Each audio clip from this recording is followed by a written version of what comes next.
Hey everybody, it's Matt. Wrestling with Whiskey is back again. Another episode of Straight Shooting. Probably the one I've been excited for the most. Don't take any insult, previous guests. You're all awesome. But today we get to speak with one of, if not the favorite opponent I've ever had in my entire career. My good old friend, been up and down the roads, Shawn Spears. Buddy, what is going on? The feeling is very mutual, my friend. How you doing? Things are good my way. Things are good. Can't complain. What an introduction, by the way. And again, the feeling is very, very mutual, my friend. I've been very excited for this for a few weeks now. Hell yeah. Well, I'm good for intros, and that's about it. That's what we've learned. So. No, I think you're probably going to school me on some whiskey because I don't know. You've probably heard this before. So you've had people on your show that probably don't know much. I don't know much, but I'm curious. I'm very curious. So just like in the ring, buddy, carry me through this, okay? Oh, hell yeah, man. Just listen to me, kid. We'll slow it down when we need to. But that's been the best thing. So it initially, because I knew one or two of the boys, like I talked with Corbs, I talked with Sheamus and stuff that a little. But then, of course, now they ain't allowed to do anything, so I can't talk to them.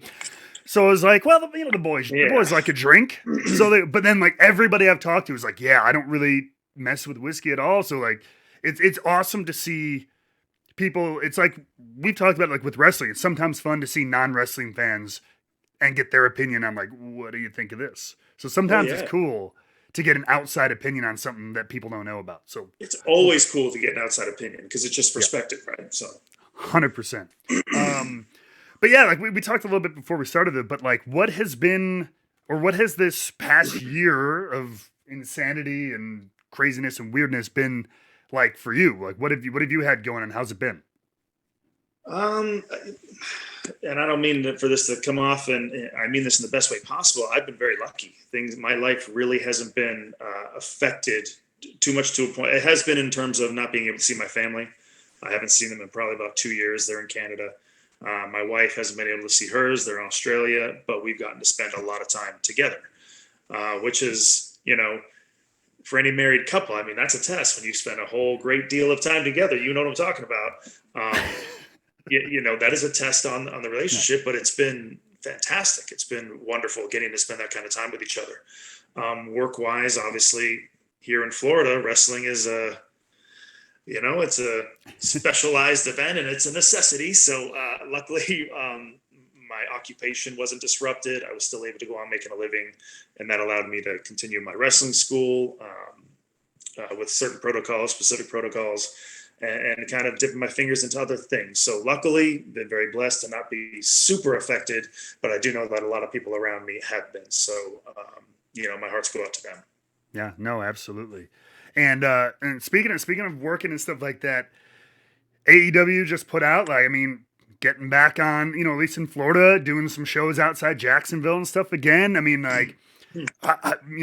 both speaking for you and for some of the boys and girls in the locker room. Are you people excited to kind of get back on the road? Yeah, so we've had fans at Daly's place for the last little while, but I mean it's never really dipped above 1,000 too much. So, but we just had Blood and Guts last week, and I think we had close to 2,000 or just over, and it just sounded unreal. There might as well have been a 30, 40,000 in the arena. You know what I mean? Like when you haven't heard that crowd reaction or that cohesive noise, that just rumbling, any sound compared to that, it is greatly appreciated, and you almost take it for granted all those years before. So, we're starting off hot. AEW is traveling to Miami to kind of get our feet wet, and then we're off to Texas. So I can speak for all the AEW talent and management when I say that we're beyond excited. So we're hoping that the audience is just as ready as we are. So it seems that way with the kind of trial runs that we've had in Jacksonville. It seems like, the world is ready to get back to, enjoying life and enjoying those live sports events, not just in professional wrestling, but across the board. I mean, you're in Chicago, correct? So, I mean, Mm-hmm. you're in a huge, huge sports mecca of a city. So, I'm pretty sure that people are just as excited to see their Cubs and their Sox and their Hawks, and they're just as ready as I'm sure you Yeah. are. Oh God, yes, please. And it's you said it right there, and I'm like, and something I didn't really think about it too much until recently. It's like, yeah, you've been able to get you Daly's place pretty big arena, so 1,000 people might feel kind of small. But then I'm like, even the small, what seems like a small jump in a big building from 1 to 2,000, but especially just having doubling your amount, and then also people who are desperate. I am looking forward to, as much as it all sucked, and I feel like you probably are the same. I think people are just going to be rampant for the wrestling fans, and any live event sports fan are just going to be like these next few months and into the fall and hopefully like winter and early next year are just going to be like crazy hot crowds is kind of, I think, on the lookout. People are ready. I think it's going to be a brand new appreciation. I think the audience is going to be able to appreciate going to live events again, live sporting events across the board, and bringing their family. I think there's going to be a new emphasis on family night, which is wonderful. But I think for us as performers, when we took crowds for granted a little bit, oh, the house is a little light, or oh, is it full, or it's not? Okay, well, whatever. I think we're going to have a brand new appreciation for the general fan. And so, like you said, I think it's just going to explode more so than ever before. And I can't wait. Yeah, no kidding. Well, all right. Well, before we get right into the first sample, so Canada is your home and native land is a big whiskey market, and they have Canadian whiskey is a big thing, and it's actually on the rise right now. And so whiskey fans out there, start grabbing your Canadian whiskeys if they're on your shelf, because I think they're going to be the next. I think they're going to be one of the next like kind of sectors of whiskey that's going to take off. They've been kind of hiding dormant with like really good stuff on the shelf. So I mean, you're not really big into whiskey or anything like that, but as a young man and something like, were you ever dip into like get some good old Crown Royal or some 40 Creek or something? So I do remember growing up, and I don't mean that I used to drink while I was growing up as a young man, but I do remember seeing Canadian Club. I believe that's Canadian Club whiskey. I believe that's one. I don't know if it's still even a thing. And of course, Crown. Those were the main ones that I saw in my childhood, whether I was at my uncle's or my granddad's. You know what I mean? Like those were the ones that I mainly saw. In high school, when I probably shouldn't have been, you know what I mean? I might have been at a couple of house parties. There probably might have been some Canadian clubs circulating. I'm pretty sure I had more than I should have. But in terms of whiskeys, those were the ones that I remember seeing the most growing up. Yeah. I had no idea it was up on a rise, though. I had no idea. Obviously, I had no idea what the market is over there. Yeah, like that's my like totally amateur opinion, just because like whiskey in general is like it's on the up and up, and like people are buying bottles and flipping them for crazy prices and stuff like that, especially like American whiskey and bourbon. But then everything else is coming along. Scotches, Irish whiskey is really rising up, and I just think Canadian's going to be another one of those ones when people see like there's like 15, 20-year-old whiskeys sitting on the shelf for like $60, which is unheard of in bourbon, especially, but like Scotch too. Like they don't just sit there for that cheap. Like, and I think people are going to start really like catching on to that kind of thing. So people are picking them up, flipping them, and selling them. Oh, brother, it's a whole. People are fascinated by this. I was talking a lot to Broski about it. Same thing with like action figures or collectibles, right? People do it like they do with wine, even. Yeah. People do it with.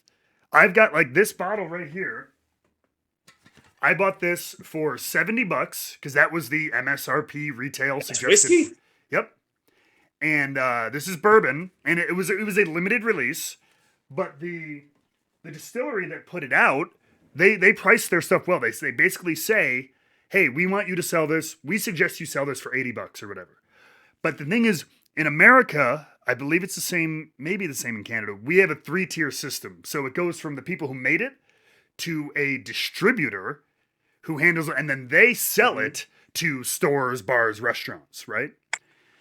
So with limited stuff, sometimes there's a lot of like underhanded, like, hey, that's limited. So you can only get a case of this fancy whiskey if you buy 100 cases of vodka from me.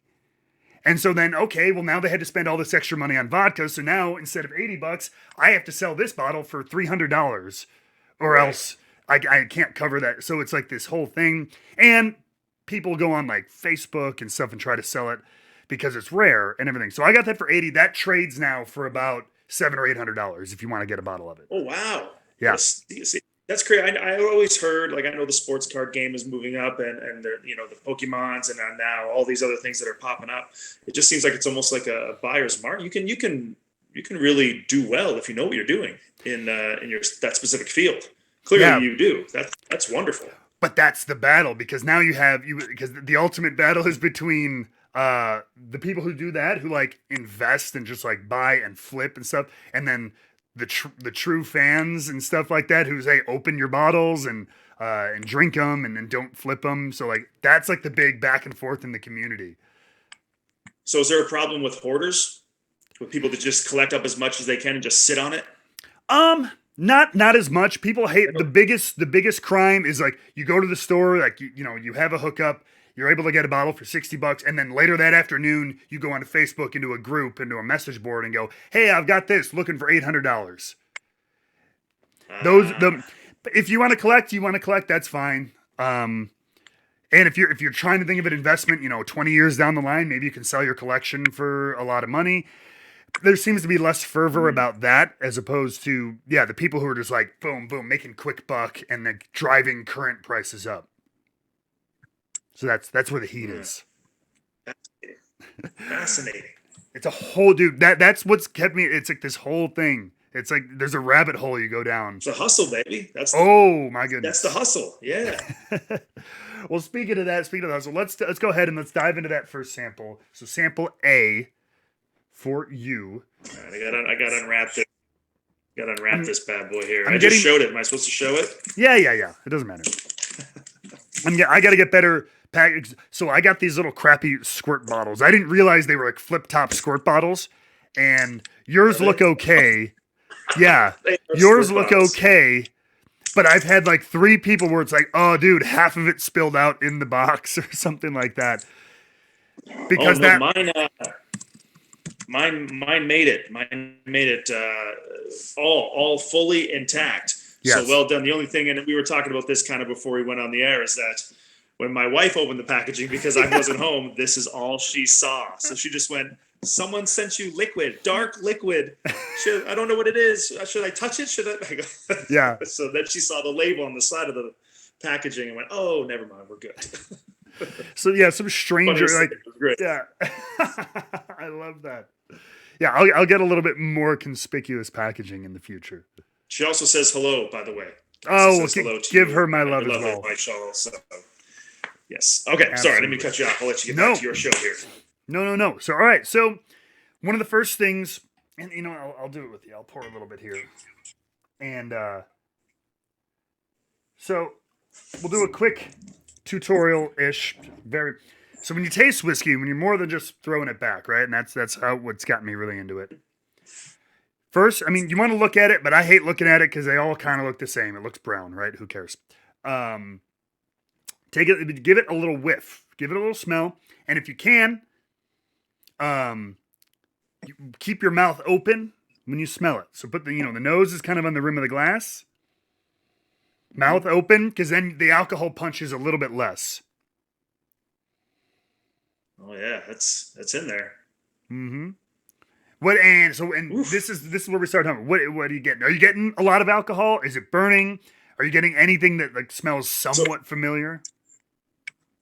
I get a little bit of a burn, a little bit of a, if I take a good little whiff, it reminds me of Jack. Any whiskey I've had lately is JD. That's kind of what I've been doing lately. So again, I don't have a wide variety Mm-hmm. of different experiences, but I'm getting that vibe right off the bat. A little sweeter, a hint Okay. sweeter, than not as Okay. pungent, but that's all I got for you. If that's a good word for it. No, that's actually good. Like, and I'm telling like that's actually looking at what that's right in front of me right now. Looking at what it is, that's actually an important note, which is good. So yeah, let it. You take a couple of whiffs, and then when you're ready, you take just a little sip. If you can, just let it sit on your tongue. If you want to swish it around in your cheeks or whatever, but we're not slugging it back. You know what I mean? Just get a I'm little glad you sip. told me that. Yeah, this isn't a Really shot glad you told me. contest. Yeah, but yeah, just take a little sip. But here's to you, buddy. Cheers. All right, good to see you again, my friend.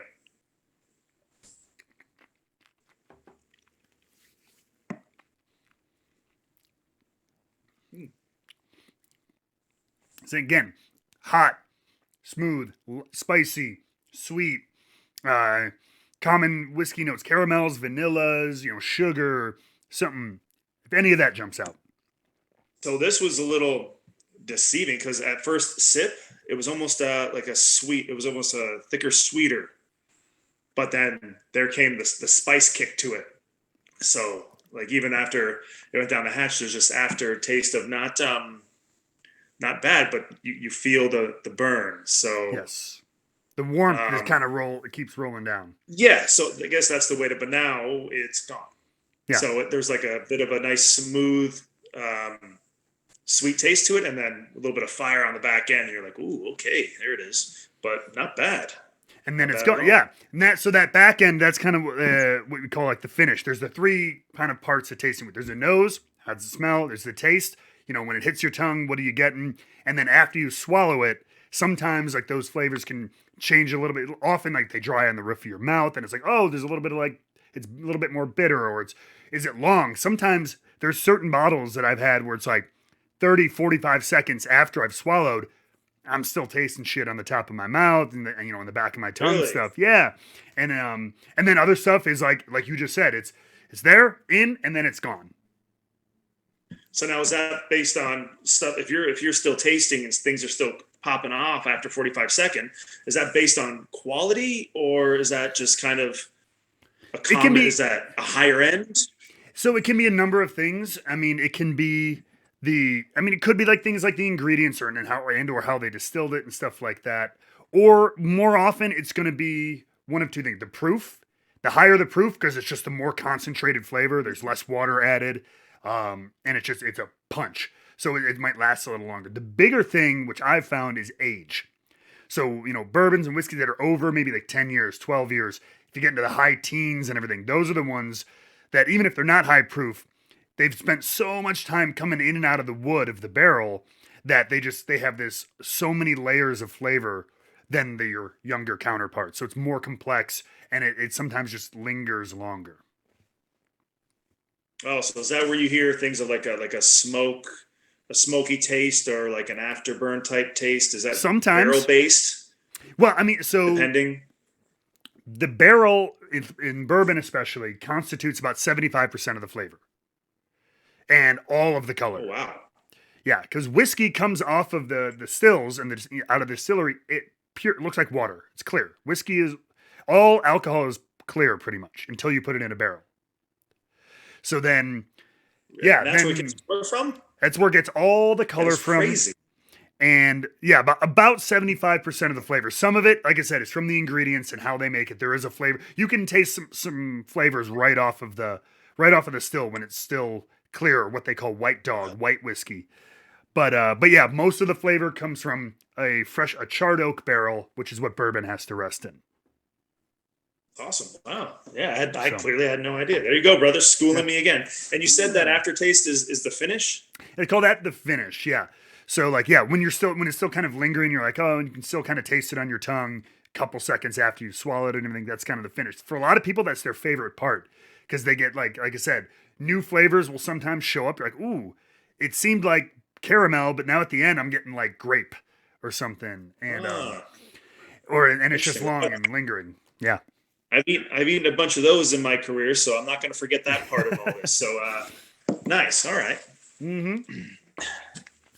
Well, I was gonna do a little callback before we go on. I was gonna do a little callback to some early Shawn Spears, but before that, I didn't want to go too far without touching. You brought it up, blood and guts, man.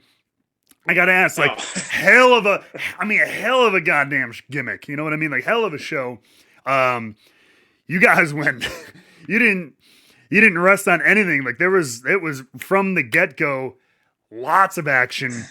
Really, yeah.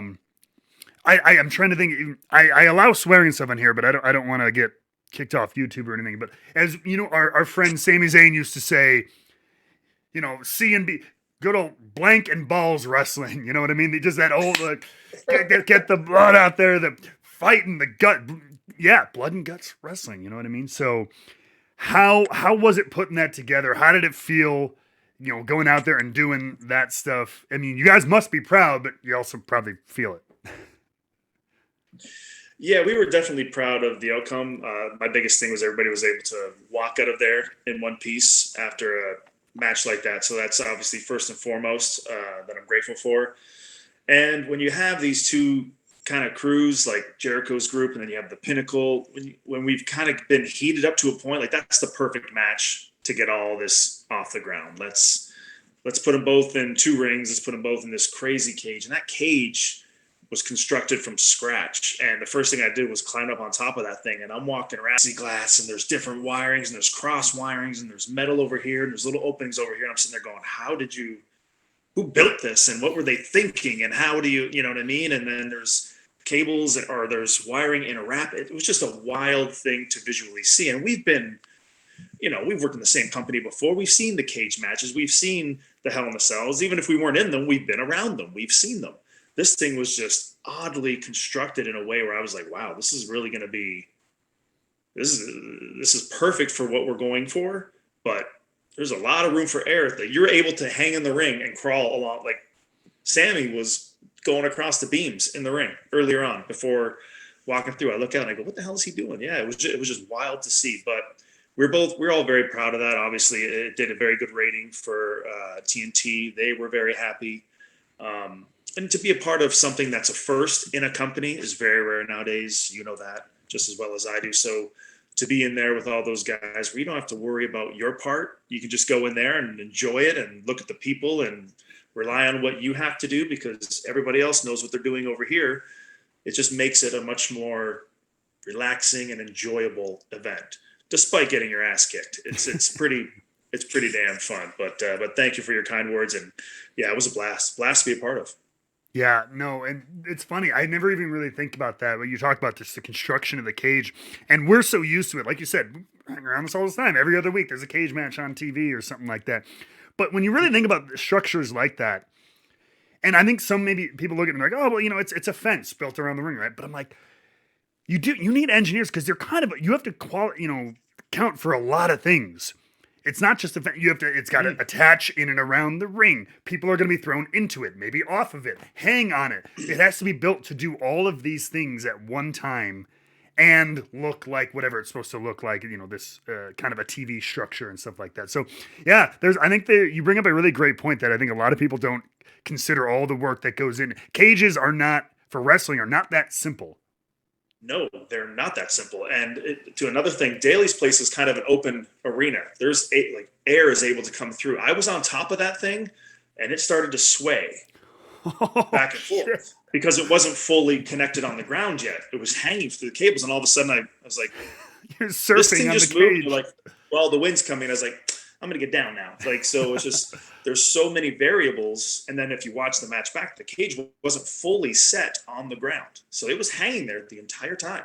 Oh, So really? when you have all these extra external elements coming into play, like wind and all that stuff, it becomes a very dangerous structure. But that's why they call it professional wrestling. So as much as we train and as much as we try to be professional in there, anything can happen. We have to keep our head on a swivel. So luckily, everybody came out of that match a-okay.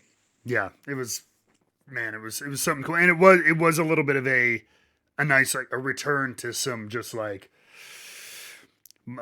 I mean, yeah, Frank, Blood and Guts is such a good name, but just like that old, hard hitting, just like bring some of that old school wrestling stuff back that we've missed on television. So what we did what we were proud of ourselves for is we kind of got to tip our hat to history. There was the talk of ladders and there was the talk of chairs. And then we're like, well, if all these different elements come into play, then we're kind of taken away from the danger of the cage, the actual structure. Like that's what's going to cause the most damage. So let's let that be what it is. Let's tip our cap to history. Let's go old school. Let's go like back in the day type. And if it came off that way, then we did our job. So my feeling is the same as you have. If that's the way I went into it, I was like, this is old school. It's going to get rough. It's going to get violent, but it's, you're going to feel it, but damn, you're going to believe it too. So Yeah, nice. absolutely. All right, so yeah, now I did want to throw it a little back. I'm not doing the whole like when were you a boy, but like one thing I like to talk about.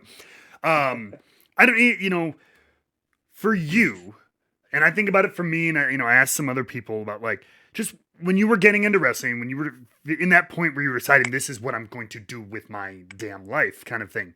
What was that moment where it was like we all wanted to do it, we were all fans, but like where you were like, damn it, like all right, this is the decision, this is the path, this so like the decision is made, I'm doing this. It kind of came from process of elimination, and I don't mean that in a sense where I had all these other opportunities in front of me. That wasn't the case. But I had brought up going to wrestling school to my parents, and they said, "No, get an education first." This was kind of tailing towards the end of my high school, run or whatever to call it. But I tried to go to university. I applied to 3 different universities for kinesiology, study of movement, body, and all that kind of stuff. I was rejected 3 times. It's like, okay, so I tried one more university, got rejected there as well. My math and sciences weren't strong enough. So then I was like, okay, well, I'll try to go to community college. So I was going to go to police foundations, but because there were so many applicants at the time, you had to take what was called a stress test. It was a time test, impossible to finish. I think you had 35 minutes to finish 600 questions, something like that. And it was just, but it was designed to make you go and panic, right? Just for whatever reason. I think it was called the GAPI test. I could be wrong on the information, but that was the idea behind it. And I missed that by, I think it was 11 points of getting through. So I went, look, I tried and I did. But so there were all these avenues, kind of that door shut, that door shut, that door shut. And I was like, this one's it's still open. Nothing else is working. So why don't I just kind of go this route? Manager in a casino in Niagara Falls. And he said, there's an opening. I can get you in. You're young. You're 20 years old. You can make, I think, up to 60 grand a year living at home for a kid. That's really good money. I know adults right now that don't make that kind of money. So it was appealing. So I took that job, but, worked the midnight shift. So I started, what did I start at? Oh gosh, I started at 8:30 at night and worked till 4:30 in the morning. Oh, sorry. I apologize. I started at 4:30 in the morning, so I can work till 12:30 noon, so I can still wrestle my indies at night. So, and then you can only run that schedule for so long before, Yeah. whether you're 20 or not, your body just starts to break down. You start to fall asleep at the table, and it was just a matter of I needed to pick one or the other, and luckily I made the right call, much to my dad's dismay, but I made the right call.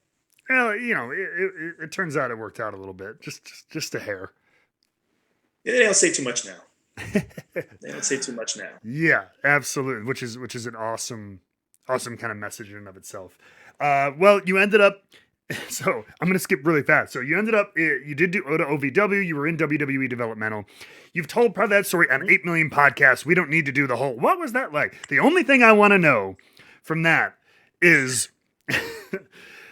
Gavin Spears, right? So this is interesting. As me, as someone who went through FCW developmental, I know, right? I'm just very curious about this because I was there at a time when they pretty much, unless you were second generation or whatever, you had to come up with a totally different name and everything like that.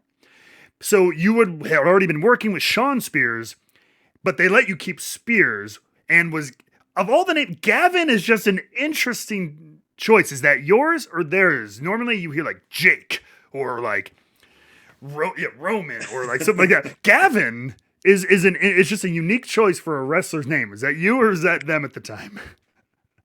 No, that was I put that on the list of names, so that was my fault. I was a big fan of Bush at the time, and Gavin Rossdale was their front man. I was like, okay, Gavin's a cool name because he's cool, and they're a great band, and they're awesome. They're really hot right now, so hell yeah, I'm putting Gavin on the list. Because it came to a point where they're like, there was no heads up, there's no vignettes for me anyway. Like there was just like, hey, you're going up, by the way. You need it in about 2 days. So now I'm thinking like, okay, well, what was my grandfather's middle name, and what would like names that would at least mean something to me. And then I had maybe 4, and I was like, oh God, I need like at least 15, 20 more. And then I started going, okay, who are my favorite bands? Who are my favorite? And of course, going down so when they picked it, at the time, I was like, cool. Yeah. That's a cool name. Like they'll get it. No, they didn't. There's nothing behind it. It's just a name and a generic guy in tights and trunks, and away you go. So no, that I can't blame anybody for that one but me. I put it on the list. Fair enough. I was just, I was always curious about the developmental. Is so funny with that stuff. But so then, all right, well, fast forwarding. That's all. That's what I wanted to know. And you ended up coming back to NXT at the time, and then blah blah blah up to WWE. Screw all that. What I want to talk about is me and you. Then again, we would hung out all through NXT and stuff like that. But then when you got called up to SmackDown and stuff like that, we ended up being like married, as they say in the biz, like that summer. And man, this is why I'm telling. And I don't think I have a specific question here. I just want to reminisce with you because it's always fun. But like that's what when people ask me like, who did you like working with? Who was your favorite opponent? I always put you just because that. We and you were both, you were new, and I was just coming out, Simon had just gotten released. I was trying to figure some shit out, and we were both trying to, like, just get on TV. Like, get on TV. Let's get some stuff going, brother, But we worked a ton of house shows together. We worked a ton of tours together. Yeah. And I always tell people, I'm like, it was so easy. I'm like, that's what chemistry. When it's so damn easy, and it turns out good. Like, pretty much, like, every time you're like, that's how it should be. Like you just gel. And I'm like, there are so many awesome matches that the fans never ever got to see.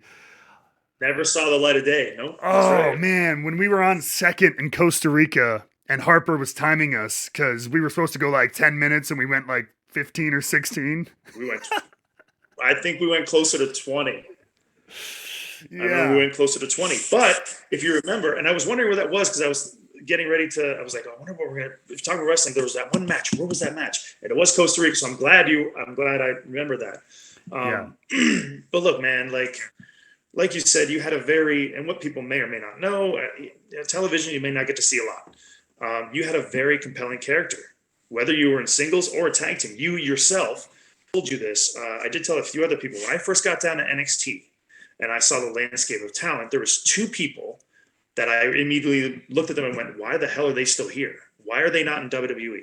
Sasha Banks and you were the two people that I went, I don't understand what no one sees right now. Why are they not up there?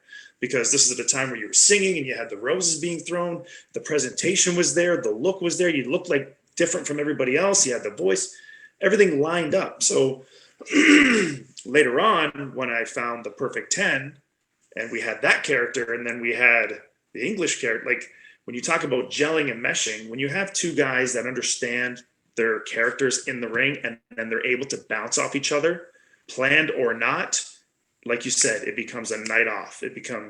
That's chemistry. That's what makes life so much easy when we're able to stop and go, oh, hold on, they're giving us something else. Hey, you want to change this up? And you go, yeah, sounds good. Let's do this. Great, let's do that. And then they go, and we go, oh my God, that's so fun. So we had many a nights like that throughout our run on the main roster. But Costa Rica, I remember, and I'm not sure if you remember, we came back, and I remember we got through the curve. We kind of went like, dude, that was awesome. That was fun. We're probably going to get some shit. And then we kind of walked back through. We're kind of waiting around. I remember Randy walked by, hey, guys. And we're like, oh, here it comes. And he goes, good match. It was a really good match. I don't know if you were standing there. Do you remember him saying that? I don't remember. I remember Randy being there, but I don't remember him necessarily. I might have been away. That's why I say the only thing I remember was harps. Yeah. Jeez, boys. Save some time for the rest of us. Yeah. Yeah. Yeah. That was you done, boys? You good? Okay. You sure? Yeah. He was giving us shit that whole tour. But like, yes, because when I remember, however many people were there, all South American, and kind of toward right before we started going home. I don't know if you remember this. They all started chanting, "This is awesome." And this will live in my head forever because I never had a chance to really get like this excited, like mid-match and actually be able to like soak it in. I remember it was right before we were going to go home. I was like blowing one last gasket on you, kicking the crap out of you. You're on the ground. I'm standing and they're going, this is awesome. And I'm smiling and I look down at you. I go, hell yeah, this shit is awesome.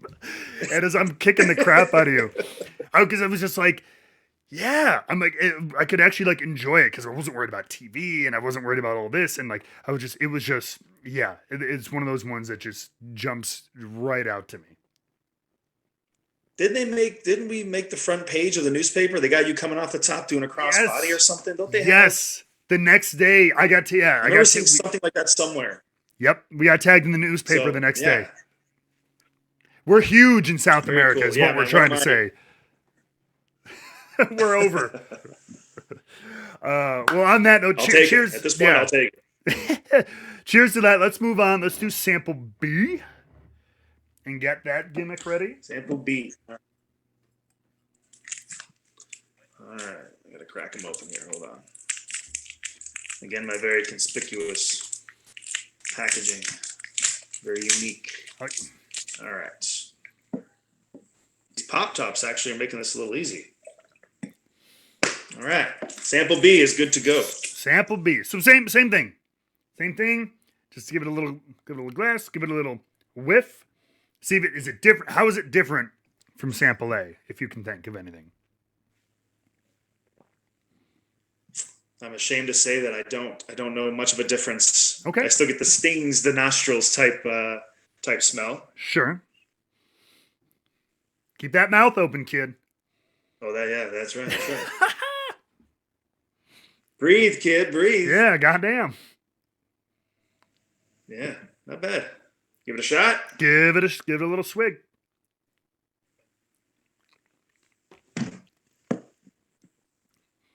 And again here, similarities, differences. Hotter, smoother, more sweeter, spicier. Ooh. Okay. Breathe it in. That's got a burn on that one. So, That was a slow burn. That was a same thing, kind of a nice, smooth, original, almost a bit smoother than that first one, than A. okay. But the after kick, a little more of a whoa. So Okay. stronger finish on that. A stronger finish on that one.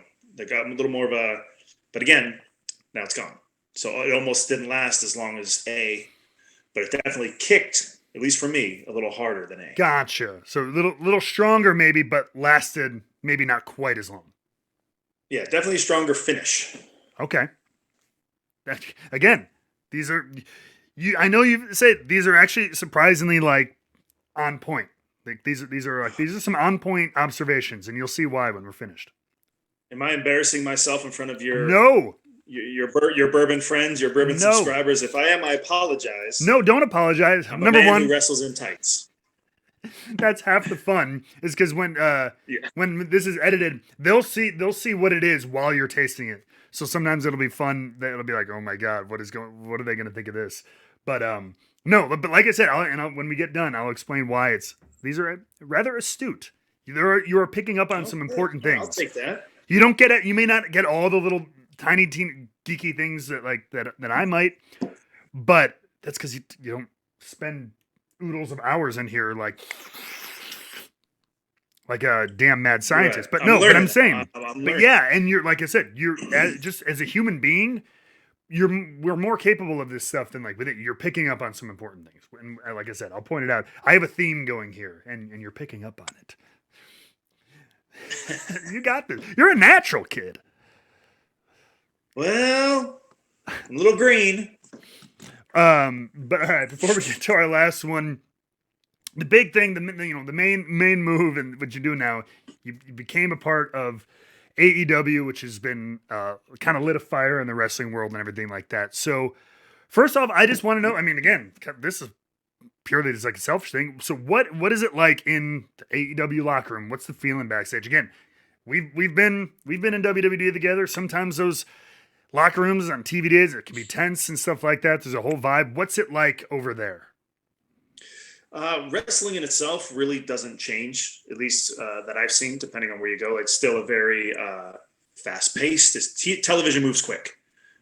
There's all these different outside factors that go into play that a lot of the audience members don't know about. There's the network is in contact with the TV truck and the production truck, and then there's X amount of picture-in-picture commercial breaks that are set in time that we have to work around. There's all these things that the general fan doesn't take into account when it comes to television. So that's why times are so key, as you know. That's why we have to be on point when we're given instructions. We have to hit those marks. Otherwise, we make things difficult for the rest of the show. So that aspect of things don't change. That's the business side of things. In terms of the locker room, it's very hard. It reminds me a lot of the SmackDown locker room back when we were a part of it. It was a good You one. just get that fun vibe, like you know what I mean. Like, luckily, we're the locker rooms that we're in, they all have TVs in them, so guys are putting on random wrestling, just whether it be All Japan back in the day, New Japan back in the day. We're watching stuff from Mexico, and guys are just watching and shooting the breeze and telling jokes. Like, it reminds me a lot of the SmackDown roster that we had back then. You know, when we kick around, play some video games, we'd kick the soccer ball around and have some fun backstage, just to kind of lighten the mood, especially on those long and very hectic days. But the vibe is great. Essentially, in AEW, it's kind of what you bring to the table. And when you go out there, you have the kind of the freedom, if you're fully trusted, to showcase whatever talent you may have. So, and if you're one of those people that don't have a lot of experience, you're surrounded by guys like Tully Blanchard and Arn Anderson and Sting and Jake the Snake Roberts, and you're surrounded by all these guys. And that's not even talking about the active roster. You know what I mean? You got Christian there. You got Paul White there. You know what I mean? I've got almost 20 years under my belt. You have FTR there. You got Cody there. You got Bucks and Kenny. So it's a very relaxed locker room. It's a very fun locker room. And I think that was one of the main points walking into AEW, is that we're going to kind of set the bar to where it's fun and it's relaxed. But at the same time, because you know how it is, the boys always ruin it for the boys. We have to make sure that a lot of talent that haven't really been in a big locker room or haven't had the pleasure of working for a global company just yet, there is a standard that comes along with, if we're given an inch, do not take a mile. You know what I mean? Like, so we kind of, as laxed and as fun as it is right now, we're making sure it's going to stay that way. So any disruption in that, we're going to make sure to cut that out quick. Yeah, good. That's being politically correct. Yeah. What he's not saying is that, we're going to tune them up if they get out of place. But. Yeah, the woodshed. You guys have heard of the woodshed. It's kind of like, essentially it's like that. But no, you always got it. Like, that's something that I do appreciate. I think it always needs to stick around. Wrestling still, it's come a long way, but it's still wild business. Still got to keep some of that level of respect for what it is and where it's been and everything like that. So I love to hear that. And the other thing I kind of, again, selfishly wanted to know. So we come out and boom, most recent development, the Pinnacle comes together. Really cool moment with, you have the Inner Circle, probably the most established real group in AEW, essentially. And then this really cool, like that. I mean, I'm as cynical a wrestler / fan as there is, seen all the stuff. I've made fun of all the stuff and everything like that. But same, yeah. Dude, that night with the reveal from MJF and everything is one of the most recent goosebumps moments, and I love when I can still get those. And so it's so cool. I gotta ask, I mean, how does it feel for you to be part of something like that? And then again, a selfish question, to be doing something like that with, I mean, great guys all around, but two of our good buddies, Dax and Cash, who were through similar struggles in WWE and stuff like that, and really wanted to get out on their own and work the way they work and everything like that. So to kind of be on the line with, two other brothers of ours, and of course the whole group, it's got to be a really cool feeling. It's amazing how, the wrestling world is so big, but yet it's so small. And I know you understand exactly what I'm talking about. That's why this is my favorite conversation, because everything I'm saying, even if I'm dancing around it for our casual fan, you know exactly what I'm talking about because you do it. You're it. So the hardest thing for people to believe is that it has been over a year in the making, because the day and age, like, things don't take a year. No one spends time building. No one does that anymore. It's a lost art, so to speak. But it has been in the works for a long time, and that's why I was on the back burner for a long time. We don't have a lot of real estate. We have a 2-hour show, and we have Dark, and now we have Dark Elevation. But essentially, on our main programming, we only have 2 hours, and we have a lot of talent. Now, you don't necessarily have to reintroduce me to a worldwide audience. I've had some exposure, whether that be from NXT, WWE, or whatnot. But we have to build the future. So when you got guys like MJF and you got guys like Wardlow that kind of need some branding, that need a little bit of a bump in exposure, that's where time needs to be allotted to. And the same thing with Jungle Boy, Darby Allin. You understand about building the future properly. So that is one thing that Tony and the EVPs are adamant about, is building young talent.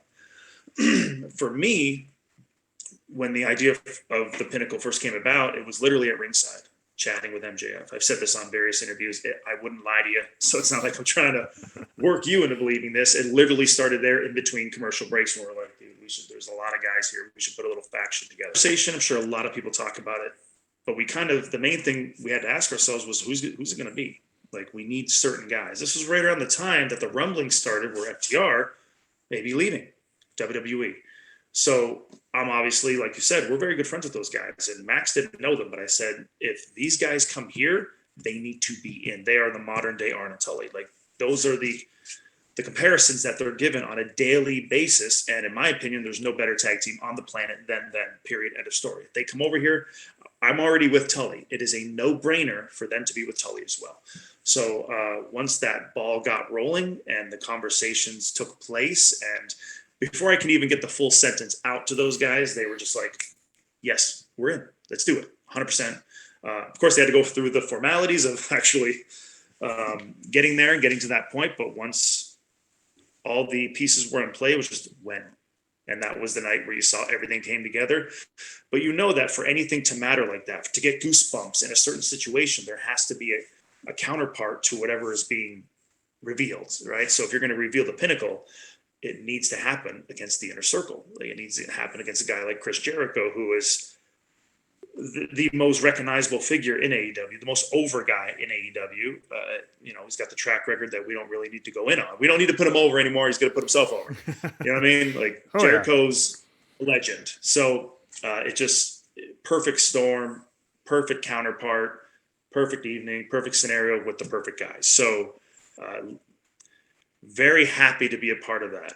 And that's the other thing is, like, I don't mean to get long winded on you, but I was told this as time goes on. Like, that's the communication in AEW is huge. When I go, hey, can we get going on this? Or what if I worked a program with this guy? They're like, hey, here's where you're going.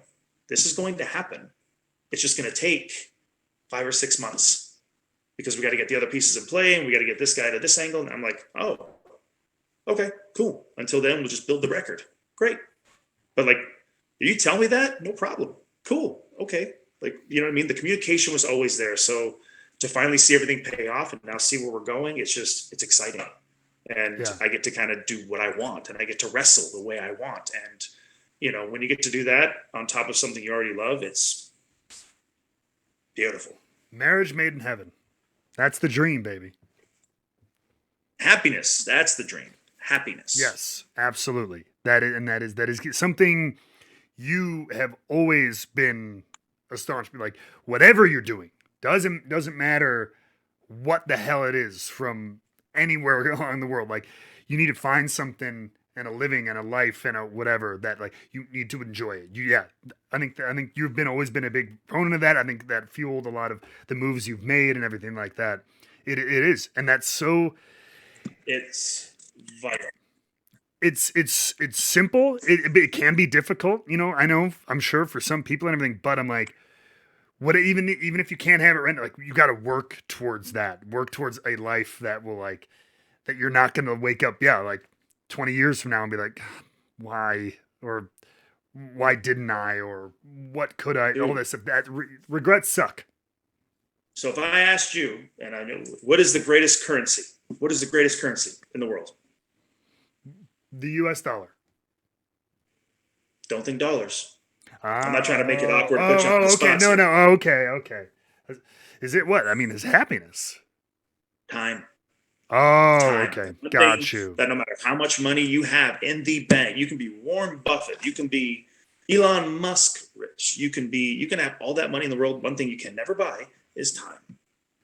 You can't. So if you look at things that way, or if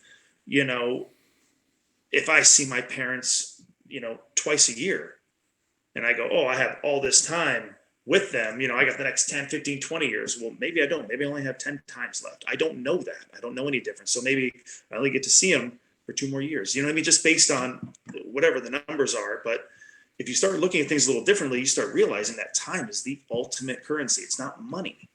And if you spend your time chasing the money, or if you spend your time chasing the material things, they will run. And then all of a sudden, if you get even close to catching up, you look back and realize how much time you might have missed out on. So it's just one of those things where if you wake up every day and you're happy and you're healthy and the people around you are happy and they're healthy, man, you have a lot to be grateful for.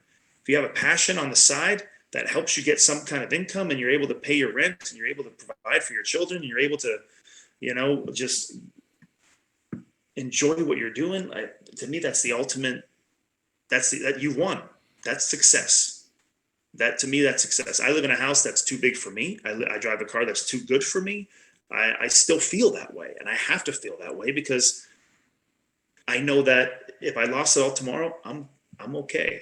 I'm good. I don't put that on a pedestal. Do you know what I mean? And I know you're kind of the same way. I know you don't put the material things in line. Now, some people watching this are going to go, well, it's easy for you to say because you have money. It took me 19 years to get money. So if I lost everything tomorrow, if I gave everything away tomorrow, guess what I know I can achieve in 19 years? I can do it all again. Maybe not in this field, but I know how hard I can work and do it in another field. I could always make money. Chase happiness, not dollars. Sorry to go on a rant, but No. I'm very, like you said, I'm very adamant about that. Perspective. Boom. Look at that right there. Perspective. Pull your ass back and really look at the situation and everything like that. And it's like, yeah, like be grateful, work for happiness, stuff like that, man. You hit the nail on the head. Absolutely. Well, frick, no better time. Let's finish this off with the last sample. Cheers to that. Sample C coming in hot. Sample C. Let's see what we got here.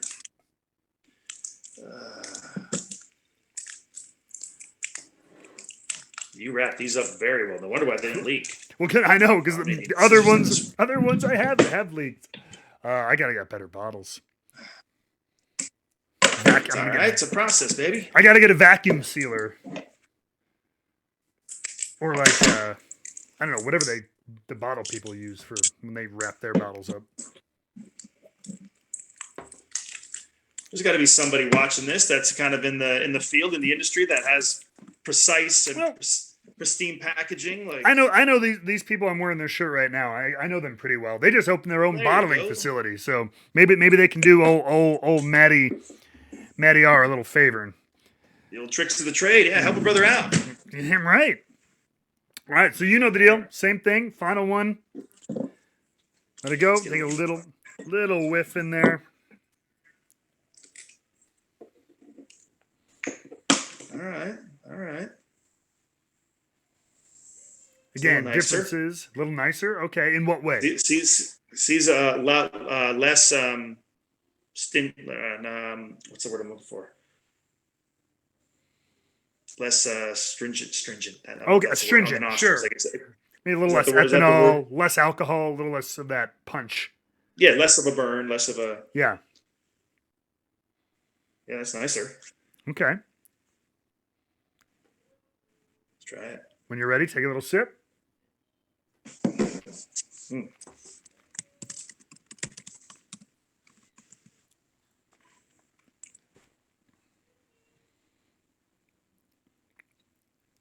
Again. That's not bad. Okay. Again. Yeah, that's not bad. Still a smooth original taste. Okay. Not as strong as a burn on the back end. Again, the final sensation. I get a little tickle on the back of my tongue right now. Okay. But not in a burning way, not in a very relaxed way, if that makes any sense at all. I'm not sure. It's just more subdued.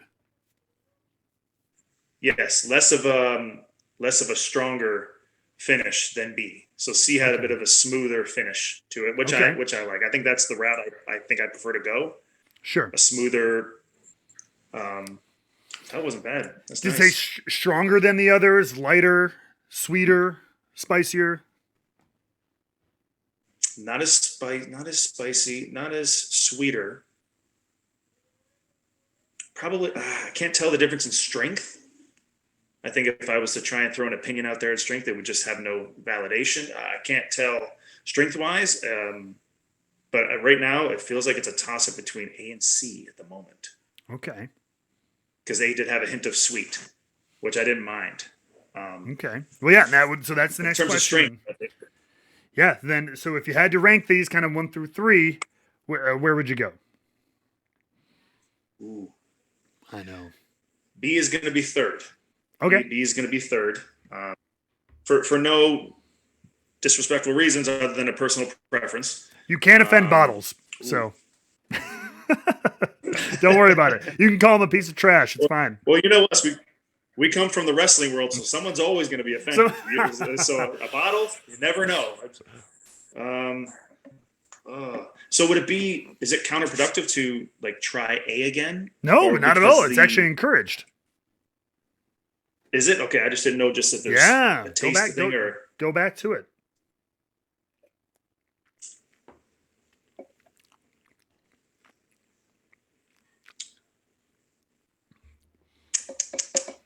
Ooh, I think A is number one. Okay.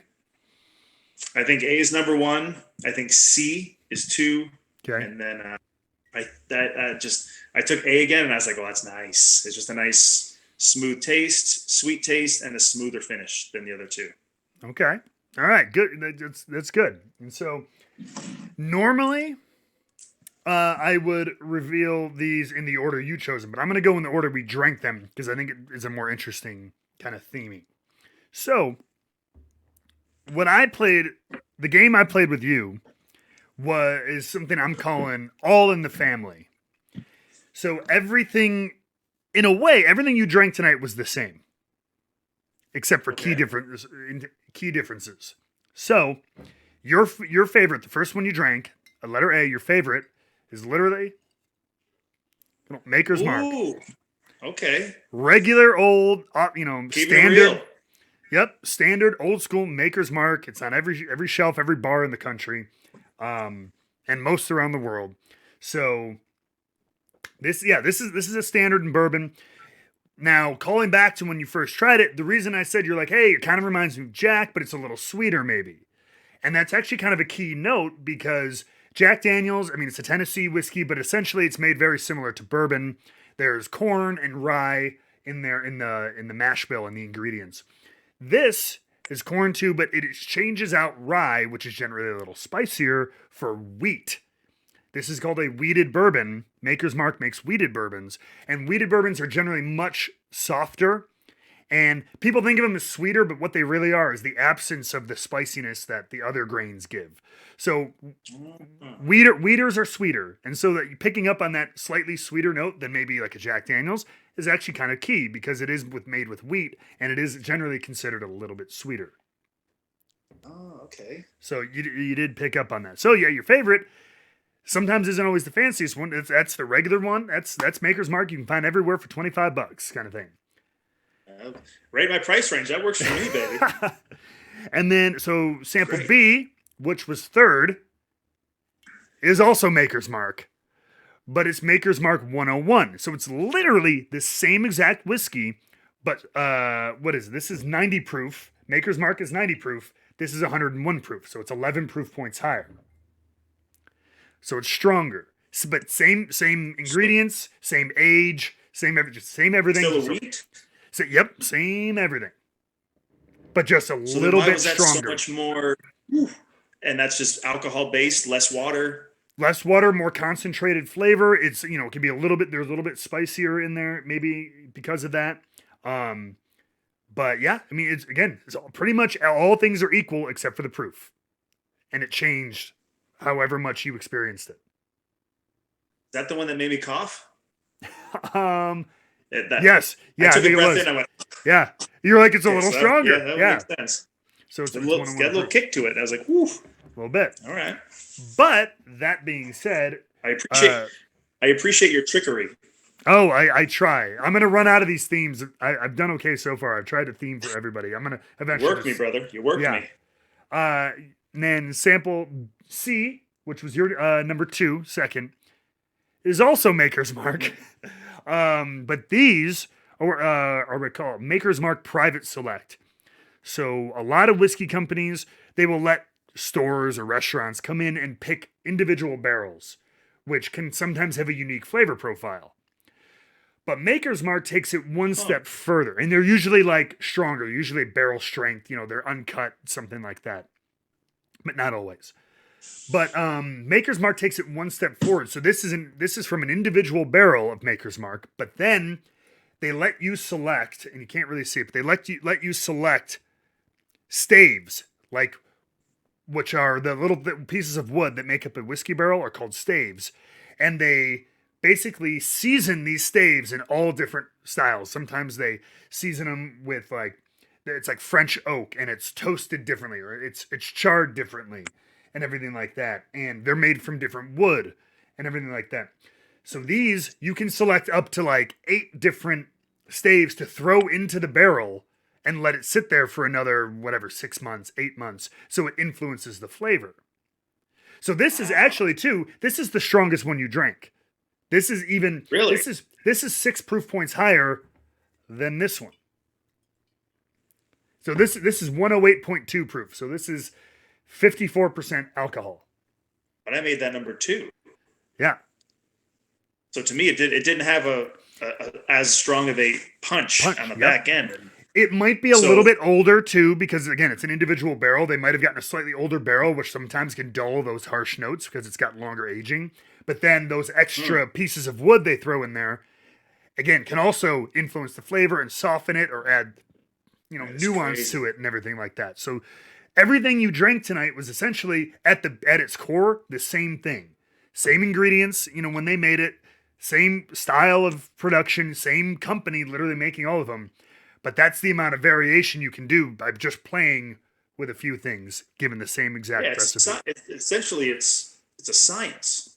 Like, of course, these people, they're not guessing. They know specifically that, hey, if I add these ingredients and I leave for X amount of time, here's my result. Or at least they are, you know what I mean? It just That's interesting. I didn't know that all those different factors. I just thought it was ingredients. Here you go. Here's your bottle. Go. I'd always heard that whiskey, bourbon, they're stored in barrels, and okay. And then the longer the age, the more either in price or whatnot. You hear those the very baseline of the baseline, but to hear someone with experience actually break things down and find all these different methods that these industries and these companies are using to affect taste and color and proof and all this stuff, you're sitting there going, wow, like Yeah. it's a science, it's an art, It's which that is that's it very to interesting. me it's like this really cool meeting of science and art because you have to have so much knowledge. You have to know temperature, cooking temperatures, pH levels, grain, how grain works when it's mashed, and what ratios do you use. It's all very scientific, a lot of equipment and everything. But then at the end of the day, you're also kind of going off of dipping your finger in the old well, and you go, "How does it taste?" Nope, we need to raise the temperature on this. It's gut, and it's just like, Wow. all right, we need, or you taste it out of the barrel, and you go, nope, this needs to sit for another year. Like we got to wait a little. Like it comes down to the flavor and a judgment call from your whoever's leading your production and everything like that. So it's this kind of cool balance of science and art and nature, because at the end of the day, you do all this production and then you literally have to put it in a barrel and wait for years, just and let nature take its course. Because weather, temperature, season changes all affect how quickly or intensely it moves in and out of the wood. So there's Well, it so just much going sounds on. altogether like it's an intense endeavor. Because I mean, even though you say, okay, well, it's got to sit for 6 years. I mean, or 6 months. This is a full time, around the clock.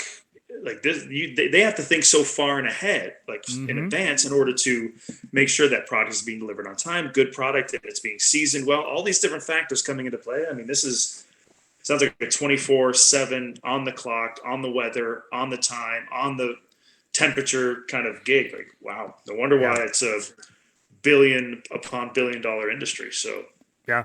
very interesting. Absolutely. I got in the wrong Um, business. Damn it. Well, I mean, it's not. It hasn't always been. Even like wrestling, they've had their highs and low times too. Because sometime there was a long time in like the '80s and '90s where like especially like bourbon was it was all about vodka and stuff like that, and they were. It's funny. That's why people look back and like there was some like crazy like well aged, super cool made products that they were putting out there like dirt cheap because they were just trying to get people's attention, buy whiskey again, and people weren't doing it. And now people are like, "What? You could find that on the shelf?" Like, oh my god, it's kind of ended because now it's on a huge hot streak. So it's yeah, it comes and goes, baby. So how many? Let me ask you a question. How many? I think I asked you before, way back when you first started dipping your toes into the whiskey industry. I mean, very at the very beginning. And I think I asked you. I was like, okay, how many bottles do you have currently at your house? And I want to say you said somewhere close, if not a touch over. I think you said you had close to like 100 bottles. Now and that was then. So I can only assume now you've either you've either downsized in terms quality purposes, or you've expanded greatly for purposes of sampling and purposes of learning and purposes. I mean, you're always learning, right. But yes, give it to me. Give it to me. What you're getting here. So I don't know. I mean, what a scary answer. If that gives you an idea. So yeah, when we were first talking about all this stuff, I remember, and I actually remember talking to you a lot about it. I think we were riding together on a loop through what was it, St. John? Ago. I think it was like we were going through St. John. Oh yeah, we did East Coast. That's right. We did do East Coast together. That's right. And yeah, so it was probably around 100, maybe just under at that time. Now I think it's for sure over. But it's a weird thing because it's like I'm drinking it too, so like I'm losing bottles here and there, right? And there are also some that I've either gotten because I wanted to try it, and I had one or two and I didn't like it that much. I went out on a whim, and they're tucked in the back of my shelf, and I haven't gotten rid of them. That I probably should. I need to do some house cleaning. But I also moved. The other thing is funny. I'm a house in the suburbs where I pretty much had an entire basement to put it all up and store it, to a condo in the city where I have a closet. I literally have a coat closet that I fitted with some shelves. I would guess. And the wife was okay with that? She gave me the closet, but that's all I got. So I got to ask for closet space around these parts. Yeah. So I don't know. But as this brand and everything is picked up, I also, will get bottles sent to me for review or for whatever. And so like I've got shelves full of just those of bottles that were just sent to me via media samples and stuff like that. I would guess, awesome. I'm looking at it right now. I would probably say at least 150 right now. And that's yeah, and it's fun, and it's like I said, it's changing all the time. I know guys with 800 bottles in their collection. Holy, like have an entire room in their basement for it. But I mean, to be fair, like if that's a passion of yours, what I mean. I like video games. I have a lot of wrestling gear. Like if that's your passion, like that's what you're gonna have. You're gonna learn the most about it as you can. Yeah, so that makes total sense to me. So I just remember asking you that way back when, and I was like, it's got to be more. It's got to be more. It has. Yeah. I just kind of wanted to know. That's cool. Good for you, man. Good for my alcoholism coming down the line. No. But before we wrap up, we have some of our Wrestling with Whiskey Patreon patrons, and one of their perks is they get to ask questions to our straight shooting guests. So we'll do some rapid fire questions from some of our members. First up, Eric Smith would like to know. Actually, these questions are pretty good. These are some of the best questions I've gotten so far. Who was the worst driver? Who was the worst driver when you traveled with Corbin and Breeze? Okay. Admittedly, it was me. I was the worst driver. Corbs tried to get his way out of driving a lot. He's a big baby. So he would, me and Breezy did the majority of the driving, but I was a bad driver. I drive fairly quick. and I talk at the same time. I'm aware of what's going on, hence never being in many accidents. But they would all agree at the same time that I was the worst driver, so I have to take the rap for that one. All right, I got to ask personally because I had it a few times. How many times on the road did you get pulled over?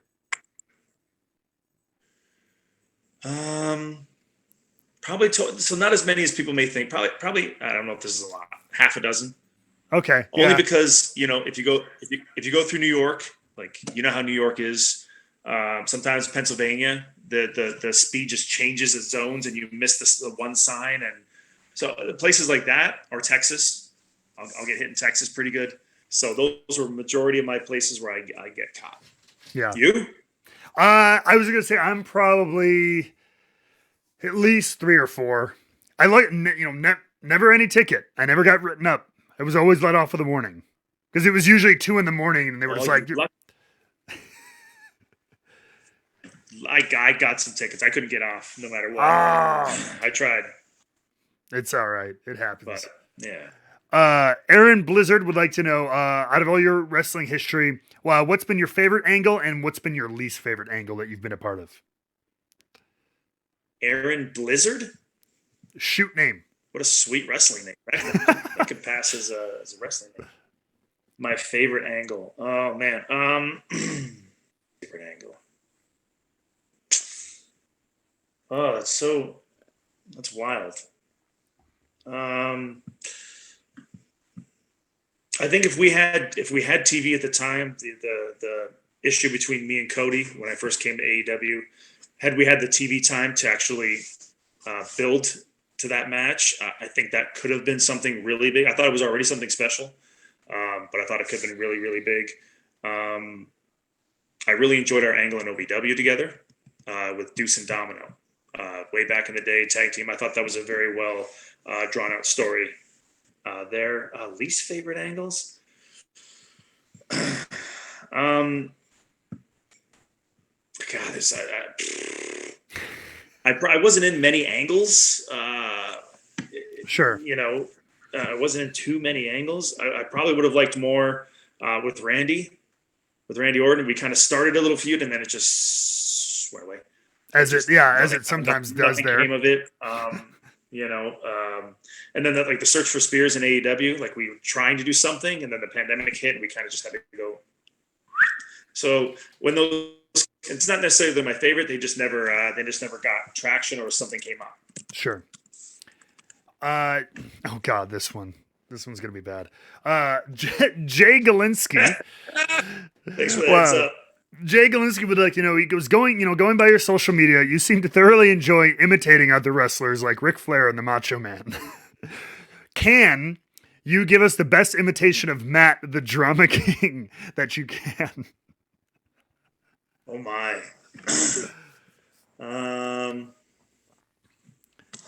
See, I don't know if I can give you a good. You had the rap. You had the. You would have to give me what would I say? What would, because you never, that was the other thing about you. I'm not putting you over because you're in front of me, but I've gotten to see your work in NXT and then up to the main roster.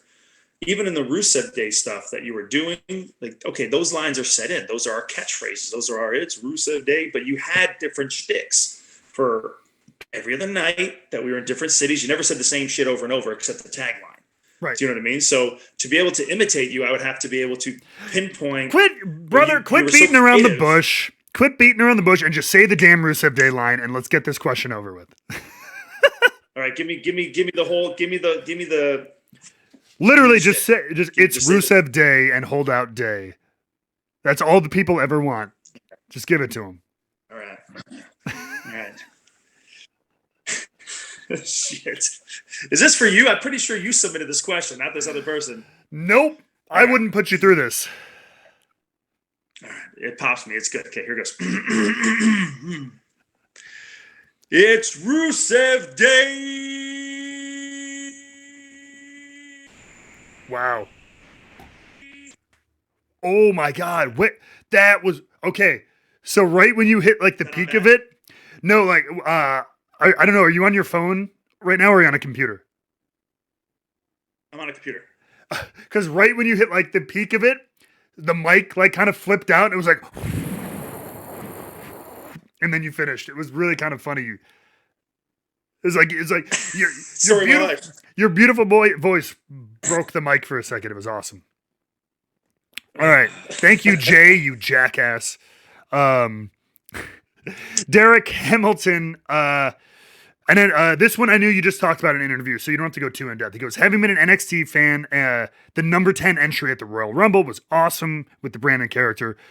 Who chose that, and were there any other potential 10 Easter eggs that could have been used elsewhere? Who chose that moment? I guess you coming out at 10. I pitched that about a month before it actually happened, and I pitched it to Hunter and Hayes, as you know. They're the ones that pieced together the Rumble. So I pitched it in NXT, and it was kind of like we'll see. It's not booked yet. I didn't hear anything until the night before when I was working the opening match at TakeOver with Eric Young. And I was literally, the opening package was playing, and I was right outside the Gorilla curtain. And Hunter sticks his head out, and he goes, "Hey, good luck. Tear it up. You're in the Royal Rumble tomorrow night."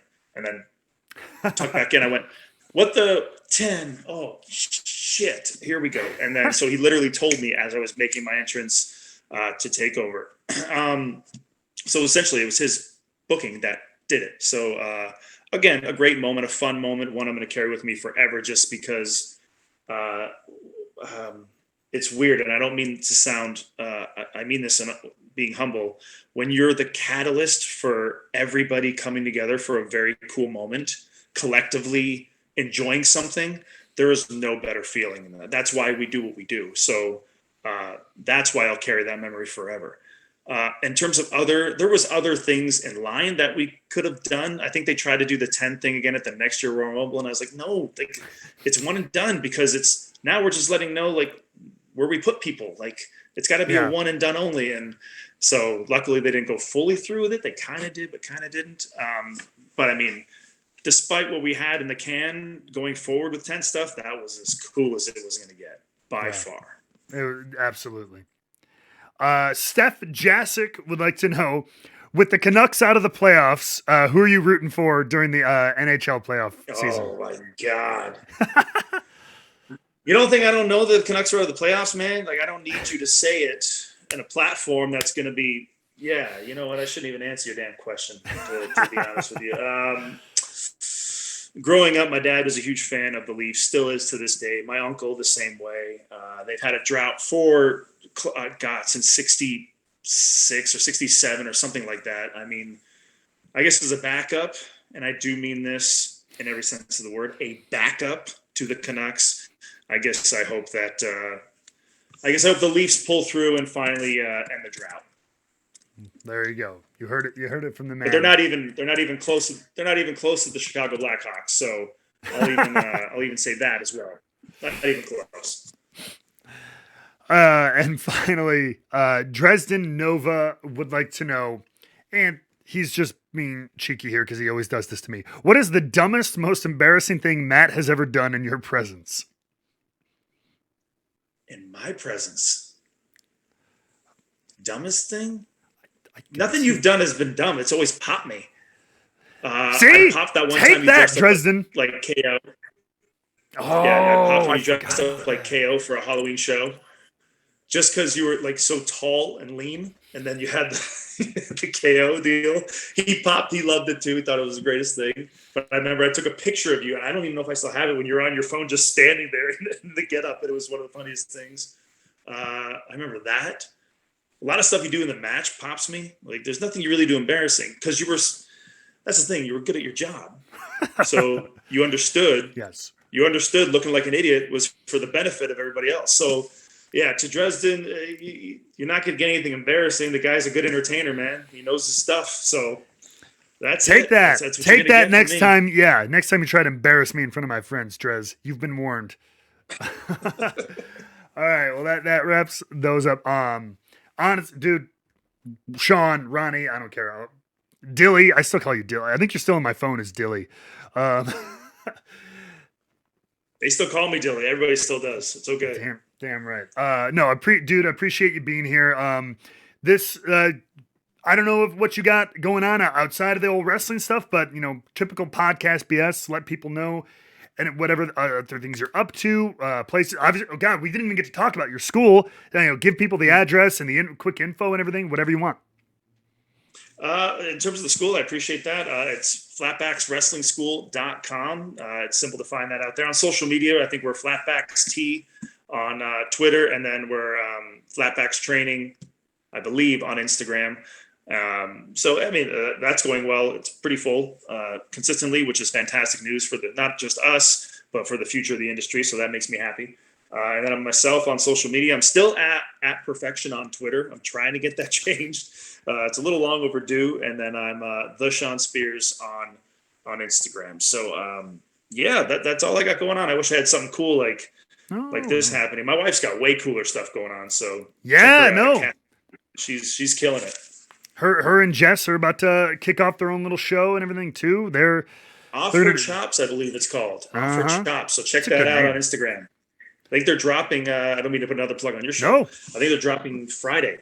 So I think when I say it's next Friday. There you go. Well, you heard it, which will be, when this releases will be the upcoming Friday. So you still got time to be ready for it and everything like that. But Brother Bear, man, I appreciate you taking the time, going down this crazy fun little road with me and having a blast. Appreciate you coming by. What a learning experience, man, for me. What a curve. I didn't know how this was going to go. I was like, I'm going to suck at all this. But this was very interesting. And you know what? On a personal note, you can keep this in or you can cut it out, whatever you want. But I'm very proud of you to stick with something. I mean, I don't expect less from you because you did that with wrestling. You got successful in that. Now you're doing this, and it seems like it's taking off. So without question, this was an absolute pleasure of mine. So thank you for the knowledge. Thank you for teaching me again another thing or two. And hopefully we can do this again. And hopefully I'm a little more versed so I can help you out. Hell yeah. I'll send you some more creepy unlabeled vials of liquid at some point to scare the crap out of your family. Just address it to my wife. That'll really freak me out. That'll be great. She opens it up and she's gonna go, what the? Yeah. And don't put a label. Just don't put one of your signature labels on it. Just, it'll be great. Shh, nobody tweet her. Don't tweet her. Don't tell her. Don't tell her shit. All right, buddy. I appreciate you being here. Everybody, thank you for watching and for tuning in for another episode. Again, make sure, check out Flatbacks. I always tell anybody who asks me, like, where should I go? I'm like, if you can go here, if you can make it there, like, go. You're not going to find a better education to currently working stars in the biggest companies. You're not going to find it anywhere else. Quick, another plug there. But check out Shawn everywhere. And thank you for watching. And always be expanding your palate, your mind, working for happiness, not the dollars. And always, always, always be wrestling with whiskey. We will see you on the next one.